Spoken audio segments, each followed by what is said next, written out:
partner in brief of ongoing progress work on the shutdown of Lagos infrastructure. Bring all the traffic into this direction. We are going to work to ensure that better during the traffic. If we don't do what we need to do now, the road will. Hello and welcome to another interesting episode of your program, Infrastructure Weekly, where we extract the achievement of the Muhammadu Buhari administration in the provision of infrastructure for all Nigerians, irrespective of affiliations.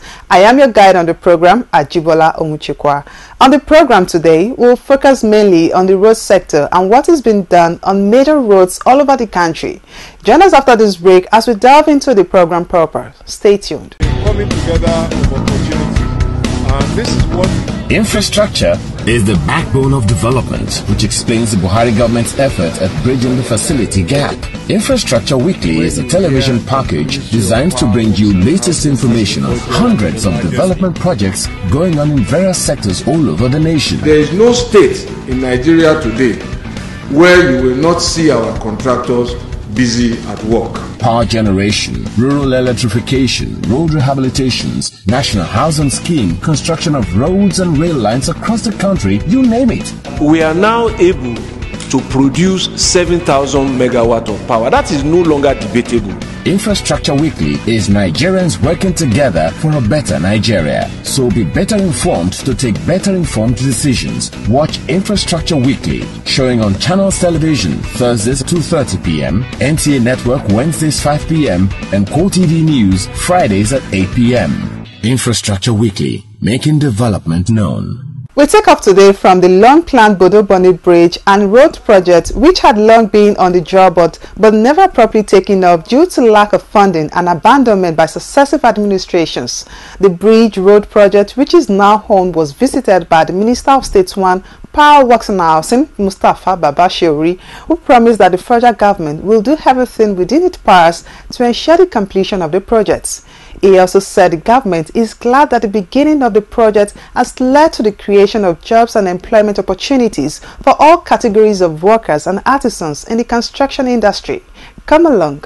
In compliance with the Economic Recovery and Growth Plan, ERGP, the federal government reiterates its commitment to develop the Niger Delta as well as partner with the private sector as a major contributor to national growth. The about 39 kilometers Bodo-Boni Bridge project is critical because of its terrain, and as construction work is ongoing, the ministry is doing its best to ensure the completion and that the people on Boni axis as well as communities between Boni and Bodo enjoy various economic benefits.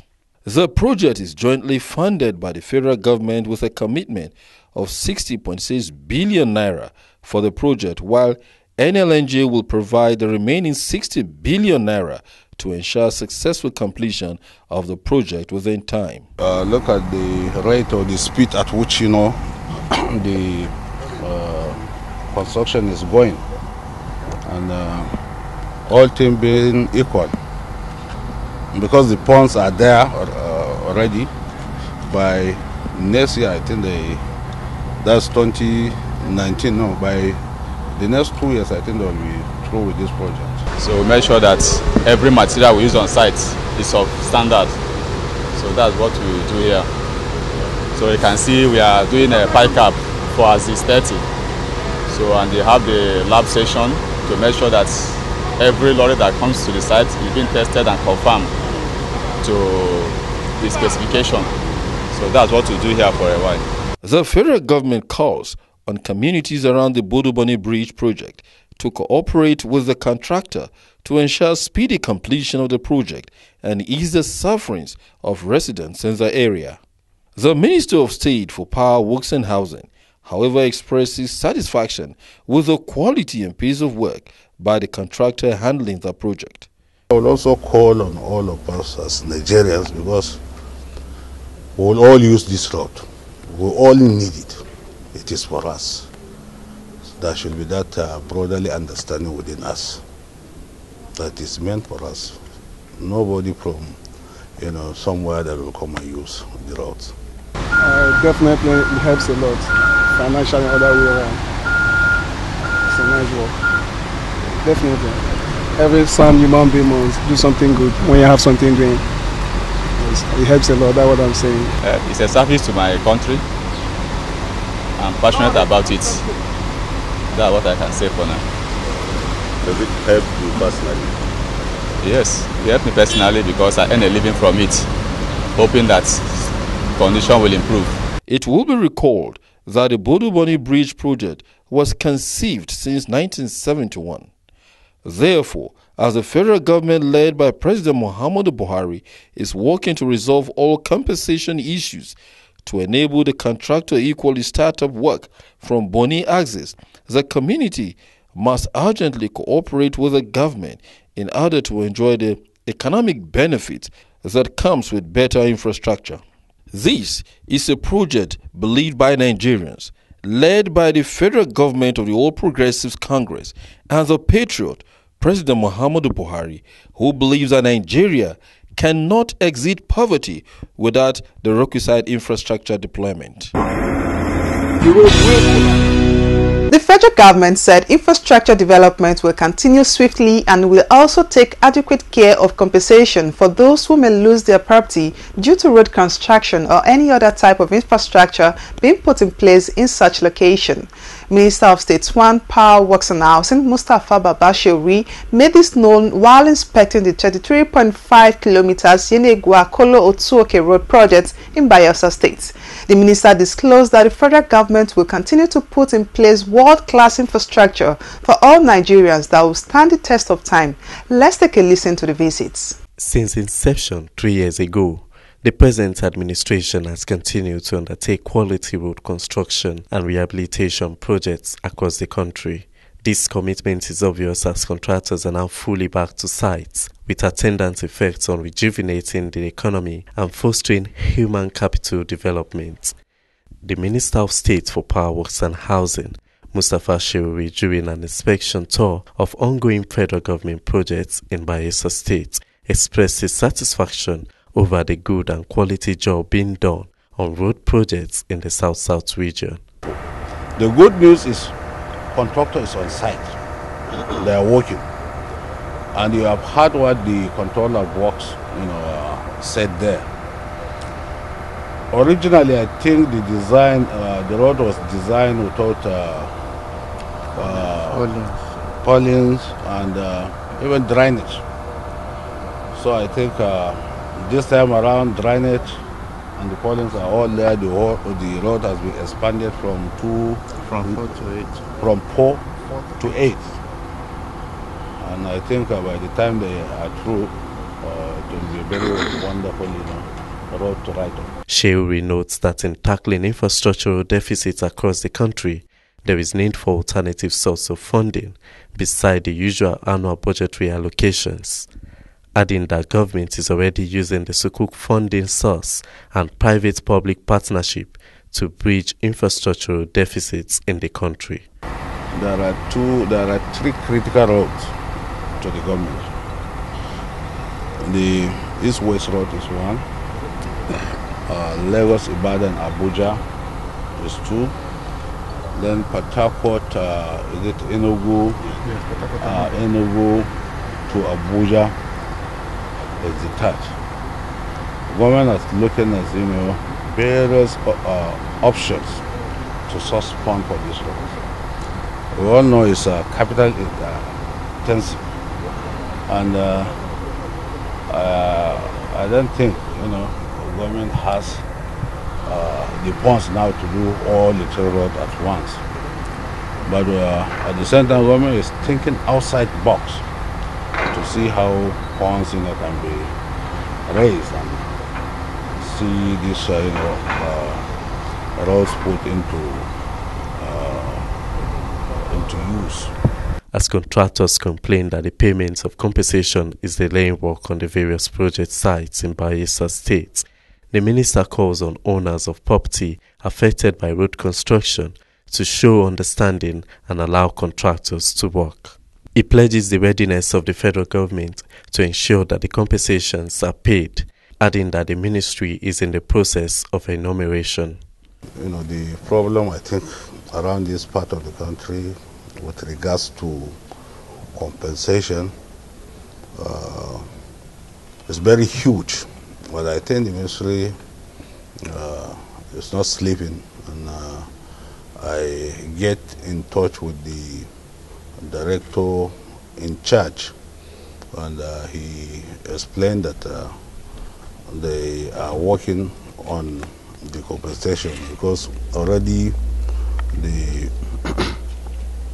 enumeration has been done, and very soon they will pay the compensation for the contractor to go back to site. The 33.50 kilometers Yenegwe-Kolo Road project was awarded to Inaco Nigeria Limited in 2009 with an initial completion date of November 2011. However, the reviewed completion date is now December 2019. Join us after this break as we hit the home stretch with a look at the power sector in 2018. Stay tuned. Coming together of opportunities, and this is what Infrastructure is the backbone of development, which explains the Buhari government's effort at bridging the facility gap.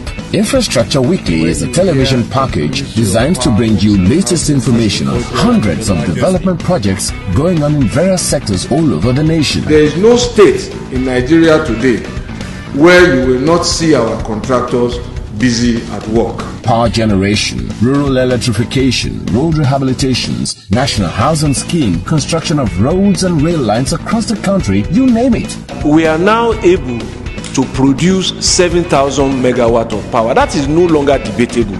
Infrastructure Weekly is Nigerians working together for a better Nigeria. So be better informed to take better informed decisions. Watch Infrastructure Weekly, showing on Channels Television Thursdays 2:30 p.m., NTA Network Wednesdays 5 p.m., and QTV News Fridays at 8 p.m. Infrastructure Weekly, making development known. Thanks for being there. The program is still Infrastructure Weekly. Lastly on the program this week, we take a look at the developments in the power sector in 2018. Alive to the cries of Nigerians across every region and sectors over the worsening supply of electricity, the President Muhammadu Buhari-led federal government, through its Ministry of Power Works and Housing, is implementing several policies to ensure Nigerians get reliable power supply in their households and businesses. With regard to power, we have improved on what we met by increasing generation from 4,000 megawatt to 7,000 megawatt, transmission from 5,000 megawatt. I'm told now that the last simulation is around 8,000 megawatt in transmission, and distribution has improved from 2,690 to a peak of 5,222 early in January of this year. Our work is clearly not finished, and we are still in the process of delivering additional generation. To sustain generation and effective distribution in the power sector, the government launched a 701 billion naira payment assurance program designed to resolve the liquidity challenges in the power sector by guaranteeing payments to generating companies and gas suppliers. As facilitator of business and enabler of private sector, government has done the following. First, through the Central Bank of Nigeria, government made available the sum of 213 billion naira to the power sector at concessionary interest rate below market rate to GENCOs and DISCOs. Government has committed to invest 72 billion naira for procurement of equipment and installation to help get to 2,000 megawatt to consumers.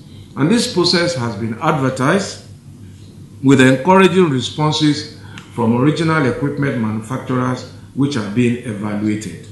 The federal government also launched the Distribution Expansion Program, which was approved by the Federal Executive Council in February 2018 to deliver 2,000 megawatts of unused power capacity to consumers in need. Implementation of the Distribution Expansion Program has commenced with the issuance in May 2018, following the call for tenders for the procurement of distribution substations and electrical equipment. We are confident that with the distribution expansion, with the implementation of these policies, and the cooperation of the DISCOs, the constituencies that you mentioned will be better served and happier with our progress on incremental and stable and uninterrupted power. I believe this is where we are with respect to metering. Metering will also help, obviously, to eliminate this estimated billing. And of course, we are also putting in order, before, in parallel with this metering being available, a capping in terms of the maximum, or at least the maximum for which a customer who has not obtained a meter should pay. I think we are working together with the ministry to achieve the total good for our customers. And the DISCOs are also working with us to make sure this is done. The eligible customer policy, introduced on the 15th of May 2017, is part of efforts by the Ministry of Power, Works and Housing to improve the distribution of electricity and facilitate better power supply to consumers who consume up to 2 megawatts and above. In 2018, the ministry recorded that 5 industrial customers are now benefiting from the policy, and that a list of 26 industrial customers are also seeking to benefit. In order to accelerate supply to industries and heavy consumers, government through my office, pursuant to the powers conferred by Section 27 of the Act, declared eligible customer, which was to enable people who consume 2 megawatt and above, who were not getting power because of lack of distribution equipment, invest in the provision of the equipment and take power directly from the GENCOs who had the power. The federal government, through the Ministry of Power, Works and Housing, energized education initiative aimed at rejuvenating the nation's education system by providing uninterrupted power supply to a total of 37 federal universities and 7 university teaching hospitals in Nigeria. We have 9 universities, first pilot out of 37 universities, where some work is going on now. Equipment has been ordered, some have been shipped, some are mid-sea, to ensure that ultimately when we finish, 37 federal universities will have no business with the grid again, and they will have reliable power. All of this is going on as I speak, and they're verifiable. The government in year 2018 also emphasized on the Energizing Economies initiative, meant to increase energy access and economic growth by assisting private sector developers provide clean, reliable and affordable power to economic clusters across Nigeria. Over 200,000 small businesses are targets of this program, and a substantial number are already enrolled enjoying 24 hours power delivery through the Energizing Economies initiative that is being implemented by the Federal Ministry of Power, Works and Housing and Rural Electrification Agency across markets in the 6 geopolitical zones of the country. Markets like Area in Aba, Sabongari in Kano, Ekmori is ongoing. Sura has been connected, so you can go to Sura market and go and ask the people in Sura what their experience has been for the last almost 100 days. They haven't had to put on a generator. And 37,000 shops in area are going to benefit. 13,000, I believe, in Sabongari. So we are decoupling in order to gain traction and access. So that's the outlook going forward. The rural communities are not left out of the government's plan on delivering power supply to the people.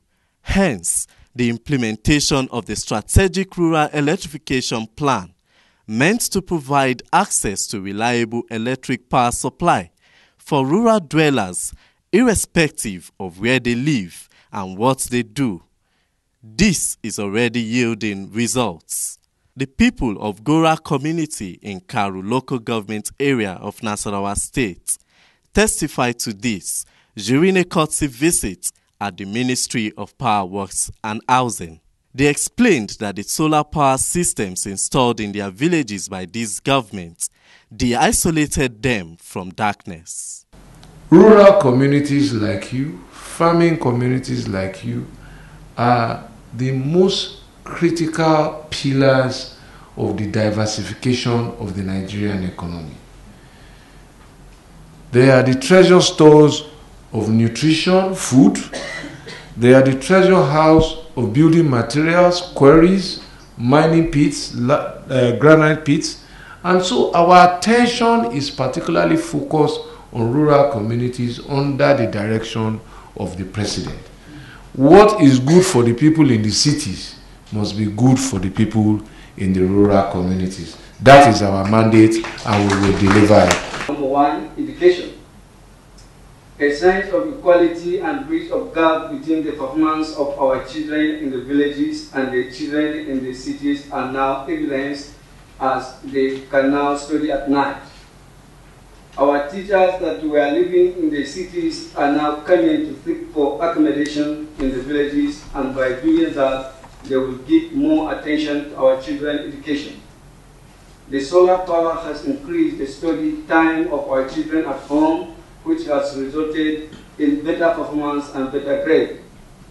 Number two, health. Access to our television has improved our health knowledge, which has resulted in the change of our health behavior. Better health from improved knowledge and storage facilities from refrigeration. Better health from cleaner air as households have reduced the use of fossil fuels for cooking, lighting, and heating. Some of the communities have now connected their boreholes with solar power, and pipe-borne water is now available. No more drinking of contaminated water from ponds and streams. Thus, our health has improved. The last administration delayed the implementation of the strategic rural electrification plan by 10 years. So it was not done until 2016. And as soon as we presented it to President Buhari, he had no difficulty at all in approving it. It is that plan that is impacting your communities today. And you are one of the dozens of communities that have been impacted. The Transmission Company of Nigeria had secured $1.63 billion from sources which include the federal government and multilateral agencies to increase its electricity transmission capacity under the Transmission Rehabilitation and Expansion Program. Several power transformers had been installed across the network, but there was not enough lines to take power to them. These constituted idle capacities in the network, but efforts made in the year under review recorded progress in transmission capacity increase to about 8,100 megawatts. The good news, I also want to tell you that transmission has again moved again. We did a simulation about 2 weeks ago, and the capacity of transmission has moved to 8,100 megawatts. We have not failed. We are going to fulfill the promise that we have done to expand the grid to at least 20,000 megawatts by 2021. The Minister of Power Works and Housing, Babatunde Fashola, promised that over 90 projects will be delivered to boost power capacity for distribution of electricity nationwide. In fulfillment of the promise, the minister, alongside management staff of the Transmission Company of Nigeria, commissioned many projects, including the energizing and commissioning into service of 260 MVA transformers at Calabar substations, a 40 MVA mobile transformer in Umuahia substation, and a 60 MVA in Aba. There will be many more of this completion, energizing, and connection of substation, injection stations, and so on in the course of this year and next year.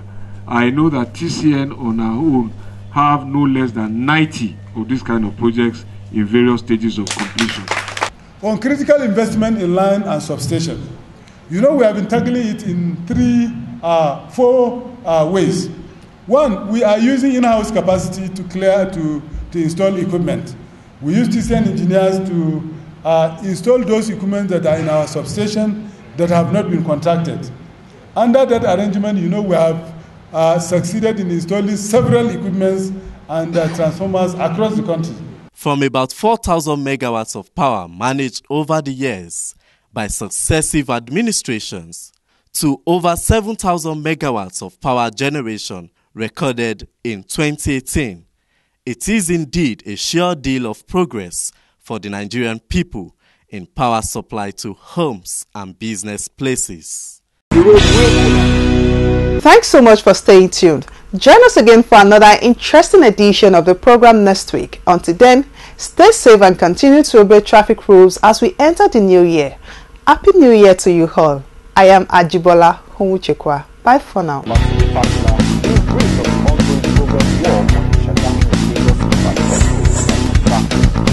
all the traffic into this direction.